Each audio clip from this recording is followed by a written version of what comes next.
It's so frustrating when you get price objections, isn't it? So in this episode of the show, I'm going to give you 6 reasons why you're getting price objections. 6 things that you could be doing right now that are the reason why you're hearing, I can't afford it, I don't have the money, I didn't think it was going to be that expensive. Any objection to do with money, yes, sometimes it's used as a smokescreen, as a bit of an excuse. But the price objection is super frustrating, especially when you're on a sales call and it feels like a perfect fit client. Your energy is really aligned. You know, the offer is perfect for them. You've helped clients to get results when they've been experiencing the exact things that this person is experiencing. And yet then it comes right at the end. I don't have the money for this, and I'm going to help you by revealing the things that you could be doing right now that are the reason that you're getting this. And it isn't always that people haven't got the money. Sometimes there is other stuff going on. And once you know these things, you're going to be able to avoid doing it. Okay. So let's dive in to the first one. The first one is that you are speaking to people who are so stuck in their problem state. They're so stuck in the fact that they're overwhelmed. They're so stuck in the fact that business doesn't feel good or their health doesn't feel good. They're so stuck in their imposter syndrome or their low confidence. They're so stuck in their problem that they use price as the avoider. They use price as the excuse.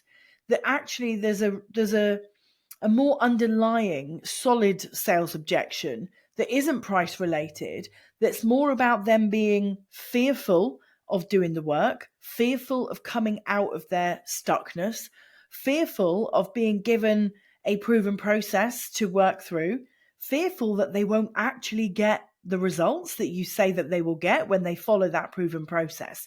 So they use price as a bit of a smokescreen. They use price as an excuse. And that's really frustrating because you want to give price, the kudos, that it deserves, because money is a big deal in our life. If somebody genuinely can't afford to put food on the table, well, that's a really big deal and very debilitating in life. But also, if they can't afford to put food on the table, they've got no right being on a sales call with you, because you should have actually pre-qualified them out of the process before they get to that point. But that's a whole other conversation. Let's just focus on this bit for a minute. They are so stuck in the problem. You're speaking to people that are so grounded in what's wrong that they can't commit to doing what's right. They're so focused on the fact that life is hard for them that they cannot back themselves. They cannot back you. They cannot put that faith and trust in you and your offer, your program, your retainer, your package, whatever it is that you sell. They're so stuck that they are not feeling empowered. They're not feeling ready. They just cannot back themselves, okay? So they're using price as an avoider, as a reason to fend you off, to stop you inviting them into your offer, because it's embarrassing to say no, and very often people can't find the right words.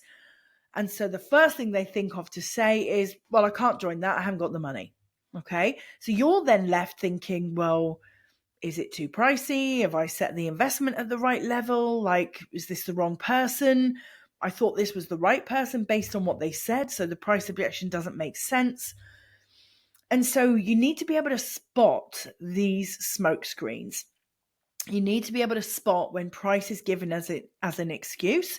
You need to be able to spot when somebody is so grounded in their problem that they are fearful.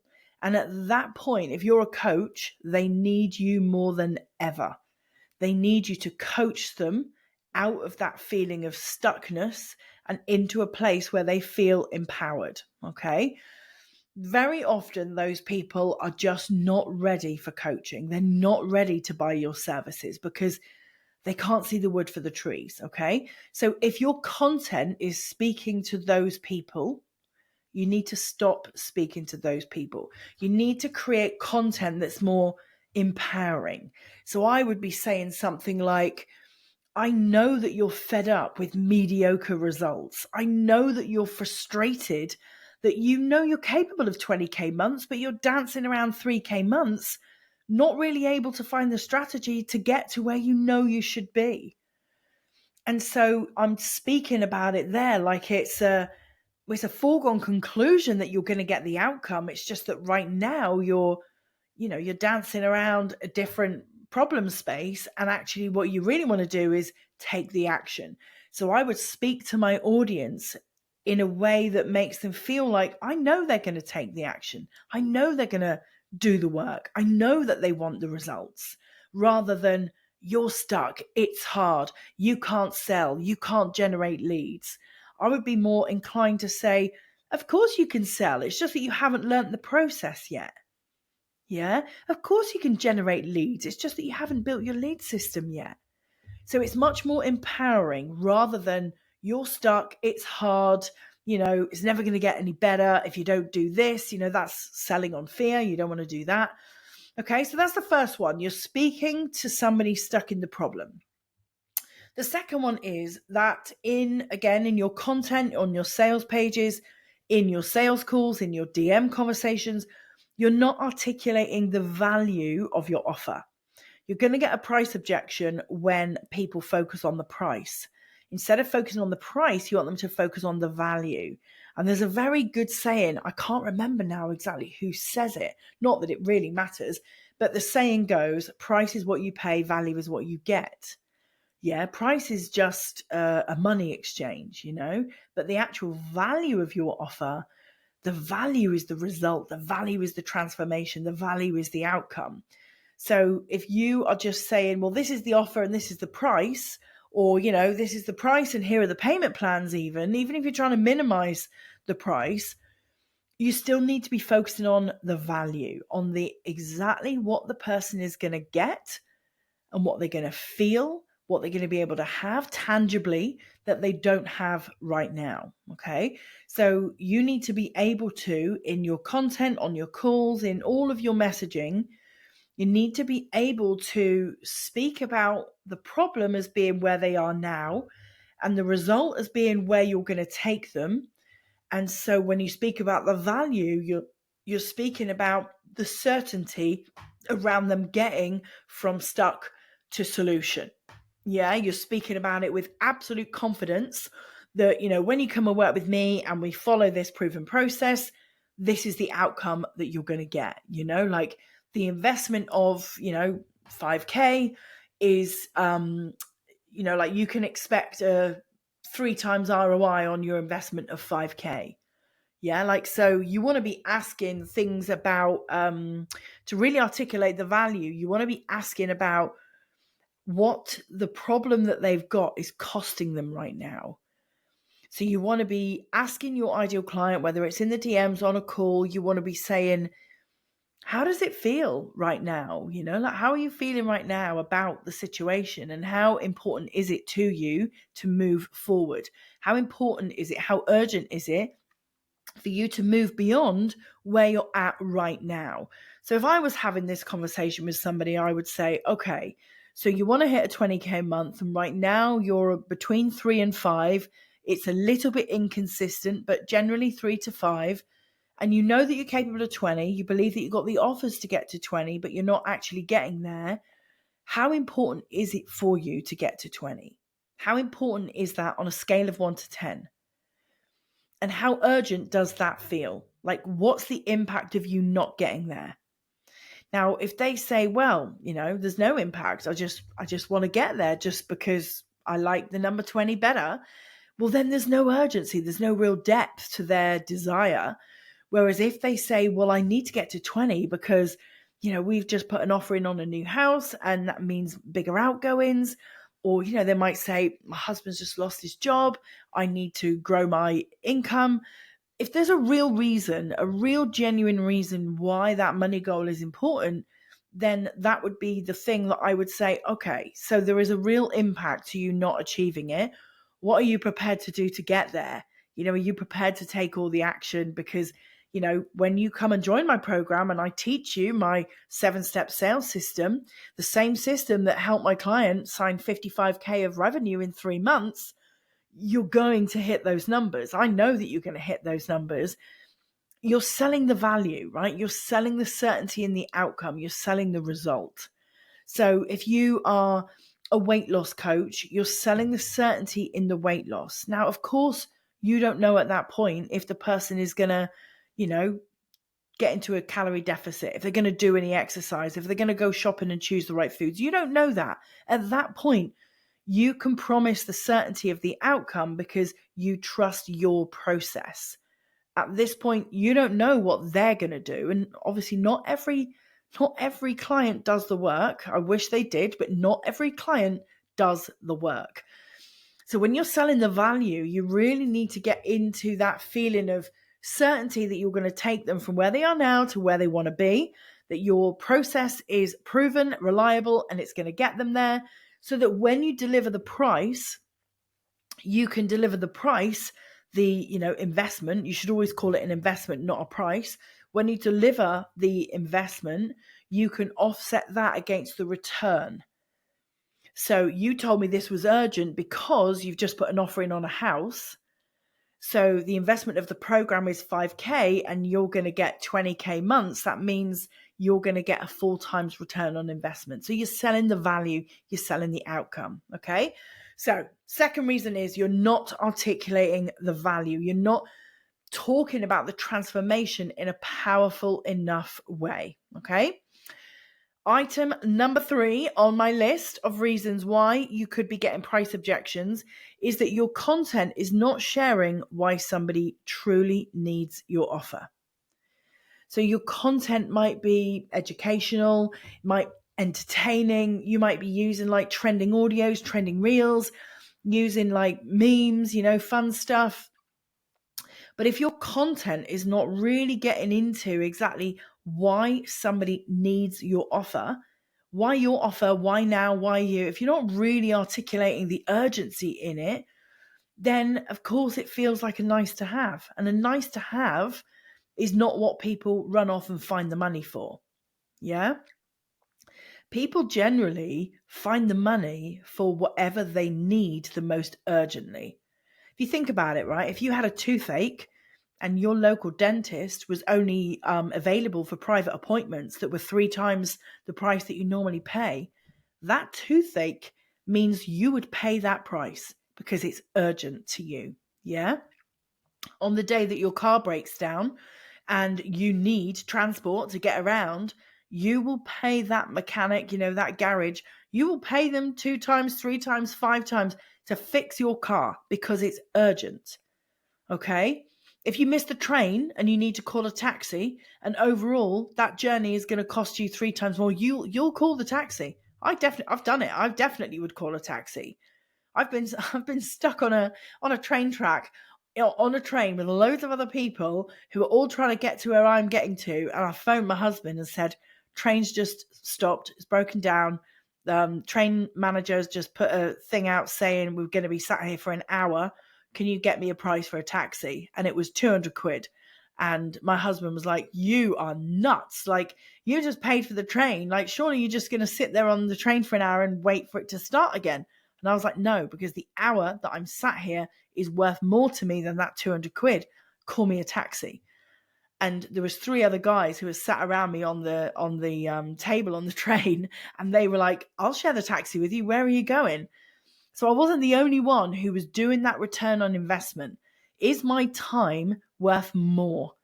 Yeah. Do I really value getting home tonight? And am I prepared to pay more for it? That's what makes it urgent. Okay. I didn't really want to be paying 200 quid for a taxi. Of course I didn't. But I would do it if it meant getting what I want. And that is the type of ideal client mindset that you want. The people who are like, okay, this is really important to me. Let's make it happen. Okay. You want to be speaking to those people in your content. So you need to be really articulating why this is important. Okay. That's item number 3 on my list of reasons. Reason number 4 is that you are not getting, which is kind of linked, I guess, to this this previous one, and definitely linked to my train example, you're not getting deep enough into the pain. The pain of me being sat on that train was so deep that I would have done anything. I would have got out and pushed if I if I thought I could move that train, yeah? Like, not getting deep enough into the pain in your content. So, for example, if you are a mindset coach and you help your client overcome imposter syndrome, you can't just say, you've got imposter syndrome. I know you want to overcome that. You want to overcome it and, like, ace that job interview, get the job. You're speaking to the desire, but you're not fully getting into the pain. You want to be saying the fact that you are struggling with that little imposter voice means that you are sat in meetings at work and you are not raising your hand. You are not contributing your opinion. You are not unapologetically showing up as your authentic self because your imposter voice is keeping you small. It's affecting your relationships. It's affecting your friendships. It's affecting the way your boss sees you at work. You've just had a bad appraisal. Yeah, like your colleague has just been given a pay rise and a promotion, and you are struggling to get noticed because your imposter keeps you small. Okay, that's getting into the pain. Yes, you can still sell them your confidence program where they're going to overcome imposter syndrome. Of course, you can still sell it, but you've got to get into the pain. You've got to show them that the feelings, the emotions, the stuckness, the frustration, the overwhelm that they're feeling is so debilitating to their life, to the success, to the transformation that they really want, that this problem becomes urgent. It's a highly valuable problem that becomes urgent. And you need to be getting into that in your content. So you need to be speaking about not just the problem itself, not just the pain itself, but get into the short-term impact of it and the long-term impact of it. So right now it means you're being overlooked for a promotion at work, but in the long-term future, does that mean you're going to be in the same job forever? When are you ever going to get to the next level in your career? Yeah, so the short-term pain and the long-term pain. The other thing you can do is think about not just how it affects them, think about how it affects their loved ones. Think about how it affects their life and how it affects their business. So I would do a little mind map, do a little brainstorming exercise to really understand the pain, to get really into the specifics of the pain. One really good thing that you could do to help you understand the pain that your ideal client is feeling is jump on some market research calls and ask. Just get curious and ask people, how does that feel? What is your biggest worry in association then with that problem? What does it make you fearful of for the future? How's it affecting your relationships? How's it affecting your life and your business? How's it affecting your travel, your freedom, your family, your emotions? Is it affecting your sleep? Is it affecting your health? Like, really get curious, okay? But that is reason number 4 why you might be getting price objections, because somebody's going to give you a price objection when they can't see the value of finding the money, when they can't see that that pain is so great, that the urgency is so great that they've got to fix this. They're going to give you a price objection because they cannot see the value, okay? Reason number 4 then, get more deeply into the pain. Reason number 5 why you might be getting price objections is that you're not handling price objections in your content. So again, this is all slightly related, but this would be a slightly different piece of content. But you could, I'd probably do this in a carousel if it was me. You could create a carousel post that speaks about price objections. Yeah. So obviously you wouldn't say you've got a price objection. What you would say is, you tell yourself that you want X, yeah, like whatever the outcome is. So let's use the imposter syndrome one again.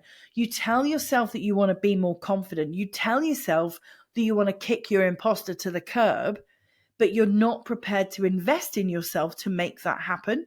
Here's why. And then I would go through in the post and say, you're scared of being given some mindset exercises that trigger you. You're afraid of doing the deep psychological work to really overcome imposter syndrome because you don't want to work on your inner child because you find it upsetting. Yeah, so you'd want to be really getting into the nitty gritty and showing in that carousel that actually a one-time investment to overcome that real problem that's affecting their life long term is a drop in the ocean. So what you're looking to do in your content is minimize the investment. Yeah, minimize the investment. You could do a post that says, what is your imposter syndrome costing you? Yeah. What is your imposter syndrome costing you? It's costing you a promotion, which is also costing you your reputation. It's costing you a pay rise. It's costing you, feeling fulfilled and successful in your career.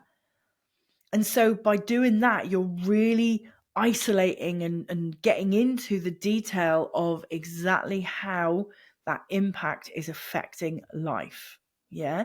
And if you can link the pain and the problem to a financial pain, then even better. Yeah, like I just did there. Like you would have said to me earlier, oh, when you sell sales, you can sell money wins. But when I sell confidence, I can't sell money wins, but you can, because confidence gets you a new job, which gets you a pay rise. Confidence gets you chosen to speak on a big stage, which eventually helps you sign loads more clients.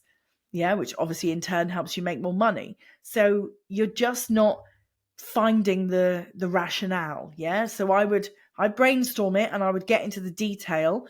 And what I would recommend that you do is use the phrase which means that. So, I would usually recommend that you do this. It's called a root cause analysis, right? And you generally do this 5 times. So again, let's use the imposter syndrome example. You are struggling with imposter syndrome, which means that you are not confident, which means that you are not showing up authentically, unapologetically you at work, which means that your boss isn't seeing your true potential, which means that you're being overlooked for a promotion, which means that you are not getting that $5,000 pay rise, which means that you are not able to bring more income into your family and buy that house that you've been looking at, which means that you are less than fulfilled in your family life and isn't what you and your husband have put on your vision board. Okay, so I did more than 5 there, but you can see when you say which means that, it helps you to get to the root cause of exactly what is the impact of this issue. If you're creating content that just says you're not confident, you need to fix it, you've got imposter syndrome, this isn't helping you, that's surface level. That is surface level content. It's not helping you. And when you can really get into detail in your content, and in your content handle the objection of price and any other objection in your content, it will really help you to get more yeses. Okay. And obviously we want you to avoid these objections. Okay. It is 1, 2, 3, 4, 5. Yeah, number 6. This is our final one. Is you are not, this is a big one, you are not pre-qualifying your audience. You are not sharing price before trying to close the sale. Okay. So this could be, I'll give you a couple of examples. If you're doing discovery calls, if you're selling high ticket and, people want to get onto a call with you and ask you questions about the program and, get to know you. And to do that, you've got to get them on a discovery call. I would always recommend that you make them aware that that sales call is a sales call, that there will be an invitation for you to work together if it's a good fit, and give them the price, even if it's a prices start from, I keep saying price. I want you to not say price. I want you to say investment in your messaging. Okay. It's just that when we talk about price objections, we always call them price objections. Nobody ever says investment objections, right? But in your messaging, I want you to always say investment, not price. Okay. Let me get back to this sales call. So when you invite people onto a sales call, you want to be asking some qualifying questions. And what I would do in those questions is have a question at the end that says something like, which of my offers feels like the best fit for you? And then I would have mastermind, investment starts at, membership, investment starts at, one-to-one, investment starts at. And I would get them to tick a box. And what that does is it means that they come to the call already with knowledge around your pricing structure. Because what you don't want is to spend hours and hours and hours on sales calls that go nowhere. Sales calls with people who just don't understand your work. Yeah, you want them to understand your pricing structure. Okay, so don't be afraid of putting the investment next to the offers in your pre-call questions. The other thing is on your sales page, I get asked this all the time. Should I have a price on my sales page? Yes. There is a principle that absolutely applies all of the time in all of the scenarios, that if something doesn't have a price, you can just assume that you can't afford it. Yeah, so if you actually, we were looking at a menu, me and the team were looking at a menu for an event, and we were like, oh, they don't have the price next to the food. And I said, that's usually because it's expensive and they want you to, believe that actually if you've got to ask for the price, you can't afford it. So you just go with it because, you want to be able to afford it.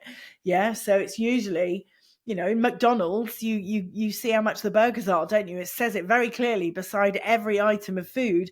Whereas in a high-end restaurant, they don't put prices by the food because they don't want the people in there that feel like they need to ask the price. Yeah, does that make sense? So you want to be on your sales pages, you want to have price. On your pre-call questions for your discovery calls, you want to have price.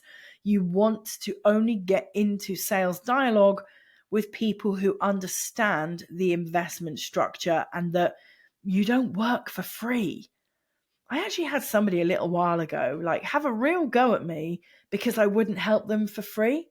You're all about the money. And I was like, not about the money. That's the cost of the offer. You can't have a go at a business for needing to make money. That's what a business is.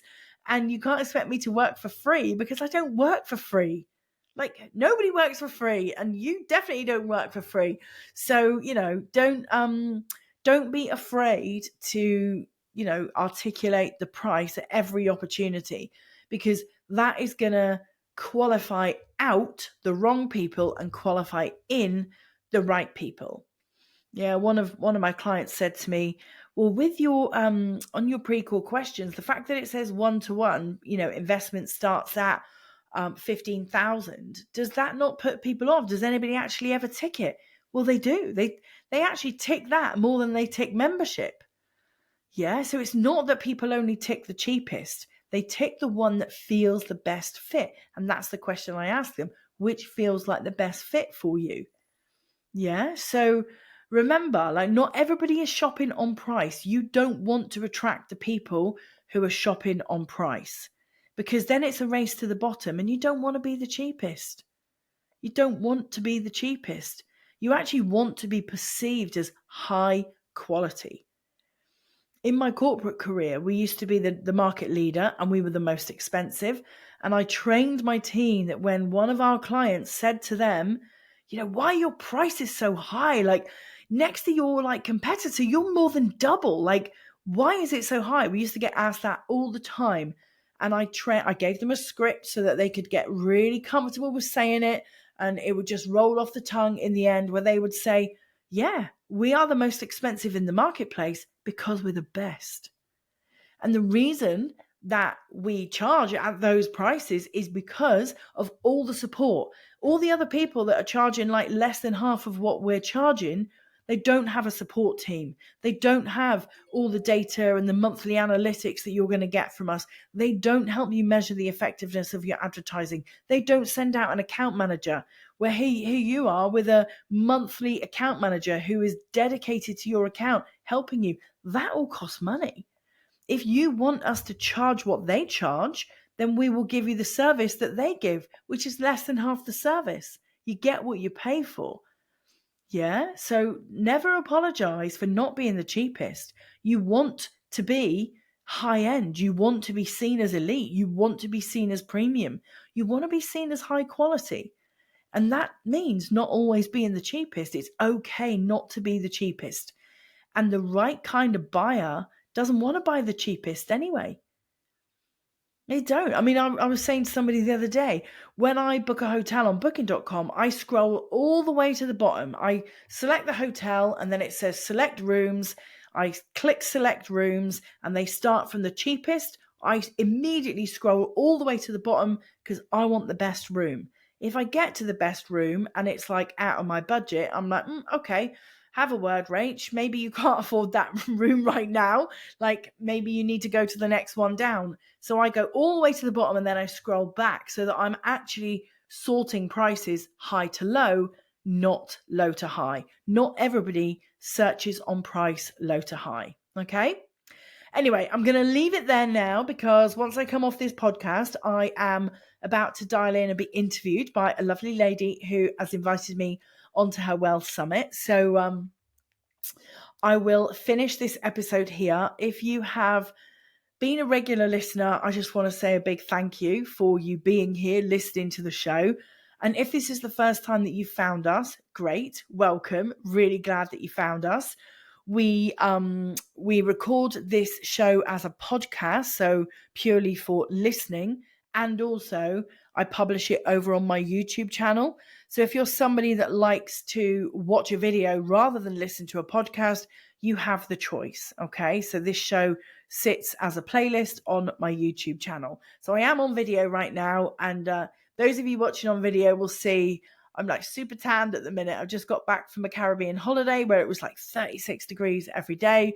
So so much easier getting on video when you know that you look glowing and healthy and lovely. So yeah, thank you so much for listening. And if there's ever anything that you would love me to talk about on this podcast show, then please DM it to me over on Instagram. I would love to hear all of your thoughts, all of your ideas. And of course, if you give me a great idea for the show, I will give you a shout out. So I will see you on the next episode. Take care, guys.